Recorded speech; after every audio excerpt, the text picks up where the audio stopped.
wari umunsi udasanzwe mu kazi twakiriye abarwayi b'indembe 10 bose icyarimwe. Abo barwayi bose kandi bagombaga kwitabwaho n'umuganga umwe witwaga Natali yahamagaye imwe mu bakozi bakora mu bitaro bafasha abarwayi nko kubajyana kuri toilette cyangwa se kubacunga mu kagare bakajya kota akazuba. Natali yahamagaye Sharon amusaba gutegura ibyumba 10 bitandukanye bigomba kujyamo abo barwayi bose. Natali yavaga mu cyumba kimwe ajya mu kindi, yagerageje uko ashoboye yita kuri abo barwayi we na Sharon. Akazi kabaye akazi. Nibwo bibwiye bati ubwo akazi gasa n'akagabanutse abarwayi bose basa nk'abamaze guhabwa ubufasha, reka natwe dufata akaruhuko gato tunasangira ibya saa sita. Natali na Sharon bicaye mu karesitora kari hafi aho y'ibitaro, batumiza ibyo kurya na kacyayi ngo bagire icyo bashyira mu nda ubundi basubire mu kazi, dore ko abarwayi bari bakeneye kwitabwaho nabo bari benshi. Natali yitegereje Sharon abona ntabwo ameze neza na gato. Natali ati, Sharon, ufite ikihe kibazo ko mbona utameze neza? Ni akazi kenshi dufite uyu munsi cyangwa se ufite ikindi kibazo? Sharon nawe ati, ndananiwe pe, ngomba gushaka kandi kazi kampemba amafaranga menshi kuruta kangaka,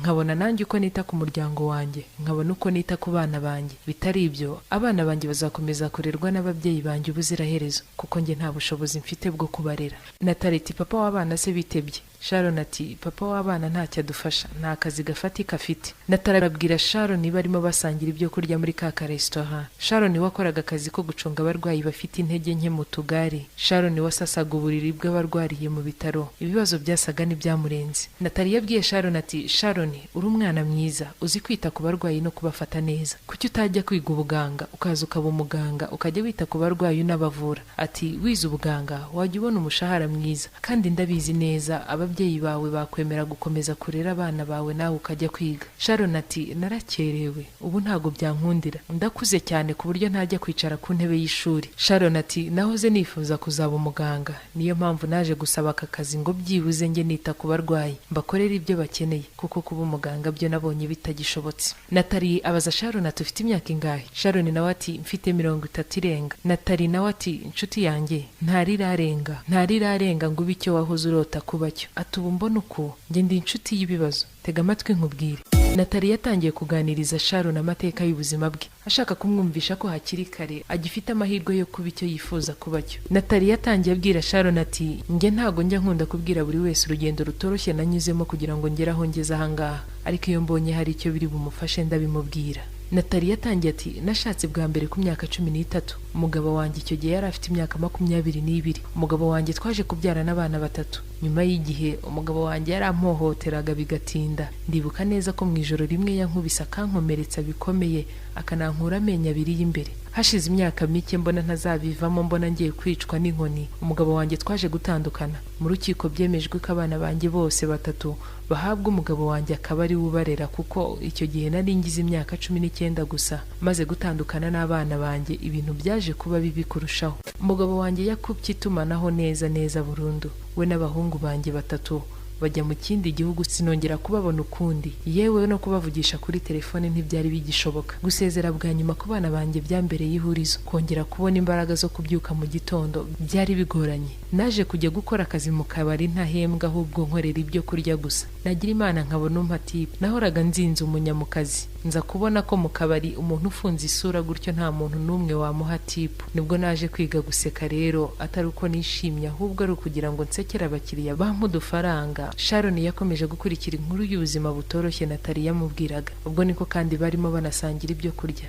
Natali yarakomeje ati, naje kubyara undi mwana w'umukobwa, abari ube impamvu yanjye yonyine yo kubaho. Naramureza arakura kugeza ubwo agiye muri interna, nongera kubaho njyenyine nanone. Nakomeje kwibaza ku iherezo ry'ubwo buzima bwanjye kugeza ubwo mama wanjye yaje kurwara araremba ajya mu bitaro.